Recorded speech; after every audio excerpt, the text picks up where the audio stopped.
sakay, bayad ng isa, tawid, baba. Isa.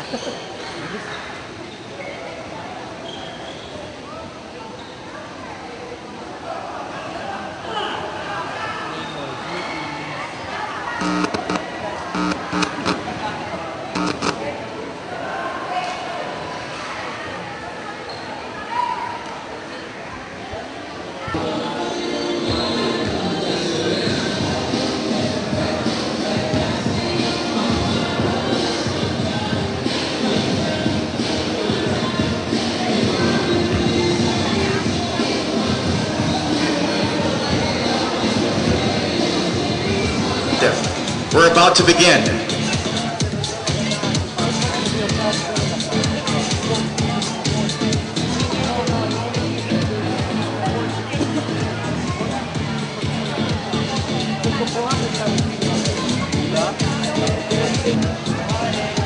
Oh wow, buddy. What's up? Good morning! Good morning, everyone. Welcome to Bounce Back. This is the first annual dodgeball event by Playboy Philippines. So let's give a round of applause for Playboy. What's up? And I'll be your host for this morning until, of course, the afternoon. My name is Carl McFly. That's what they call me on the radio. Thank you for joining us right here. Now, guys and gals, this is the very first annual Playboy Philippines annual dodgeball tournament. We're talking about Virginal here. The very first, and we are glad you guys could be part of this. All right, this event, of course, is for the benefit, not of the doubt. This is for the benefit of Gives Back Foundation. All right, and of course, the Philippine Dodgeball Association Campus Store that are, of course, like you guys, and we are giving it for a benefit. Like I said, its beneficiary right now is Gives Back Foundation Incorporated. This is a non-governmental, non-profit organization devoted to the search for a better quality of life for the least fortunate of humanity and to seek out ways and means to provide meaningful assistance to various marginalized members of society. So it's a big help, really. The goal is also, that's why we're all here, the goal here is to provide schools with dodgeballs in order to jumpstart the dodgeball PE classes. So you guys are the first. That's why you got to give yourselves a round of applause for doing this. And yes, we'd like to thank, of course, the sponsors for making this possible. Of course, Losatec Asia, thank you. The Office of the Senate President, Juan Ponce Enrile, thank you very much. The Office of Senator Gringo Anasan, thank you. Also to our friends supplying us with some beverages. Today, it's 100 plus, thank you. 100 plus is over there, in case you guys want any. We've also got Jack and Jill, salmon, sushi, potato chips. Thank you also to Fit Whale, Dito, Singapore. Yeah, Fit Whale. Also, thank you so very much to Capsuline Probiotic Capsule, Chanto, Alaga ko. Also, thank you very much YJC Beauty Plus and Ahavia Spa. And of course, to Club 650 for our venue. Thank you guys over here. As well as, of course, Playboy Philippines. Thank you. All right. So just before we begin, we got to polish up our skills out here. And as you will know, dodgeball rules are kind of iffy. So we're going to give you the lowdown right now. All right? A little clinic that's going to last for 2 hours. No, just kidding. Just a... So, labit pa kayo. Tapos, siguro you guys can take a seat muna sa floor. So, dodgeball.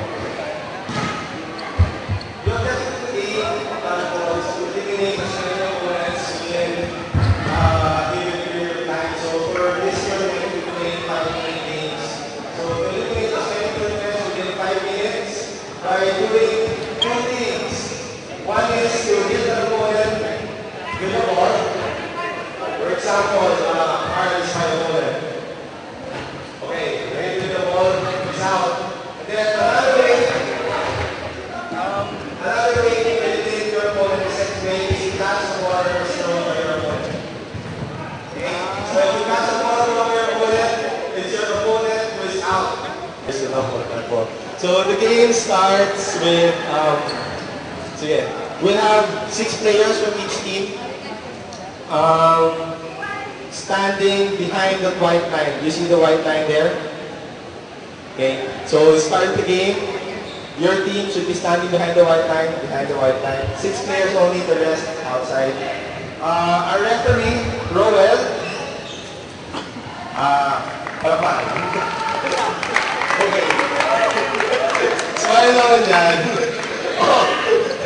Okay, our referee, Roel, will be standing here in the middle of the court. So yan ang start na. The opening rush. This is a sequence of events that only happens to start the game. So when Roel gives the signal na start na ng game, each team should go and get the 3 balls on their right. So if you're from this side, you get the 3 balls here. If you're from that side, 3 balls there. Iwasan natin yung yun lang yung minodify namin sa rules because as a movie, sa movie, di ba, it's free for all. But what happened when we did that, people tended to bump against each other and injuries. So yeah, para ma-prevent yung injury. So, Roel give the signal to start, get the ball, and the ball it threw at me, went in the air, then on the way down I got it. Wala. It's dead na, it already hit the ball. So I wasn't hit and it's not a catch. So connected to that, if someone throws a ball at me, and then hit the floor, and then it hit me. Wala, dead. It's dead ball. Parang volleyball, dead na. Ano ba?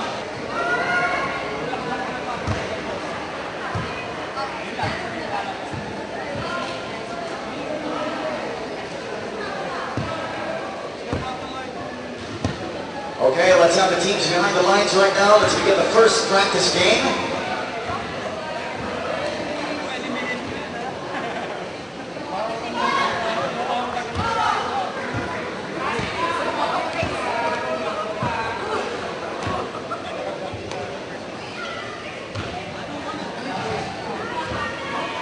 Okay, do we have both teams already behind?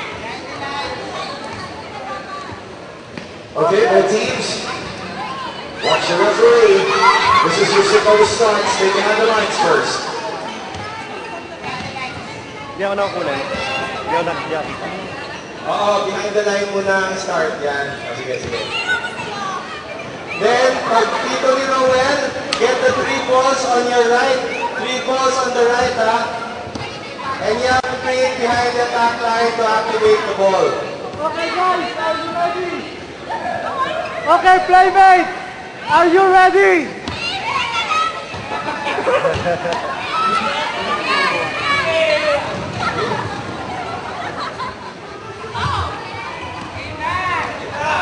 Okay, players, ready?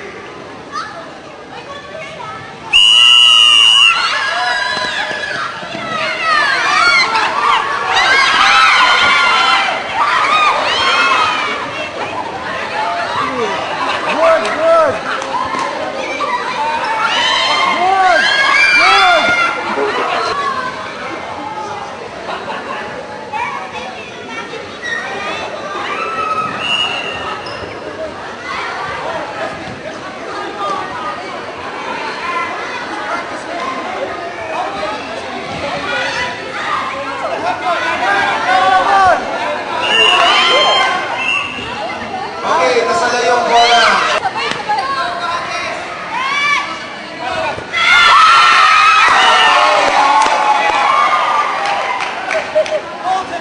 Roel, hindi nasalo.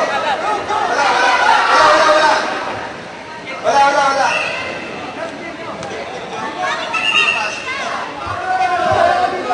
Sandali lang. Bilang, stop mo na. Mali yung Hindi na.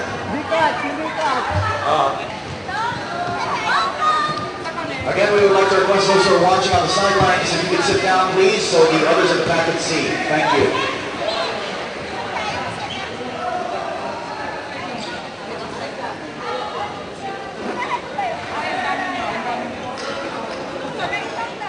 All right, can we have the first 6 players behind the lines, please? Again, take note that this is another practice game.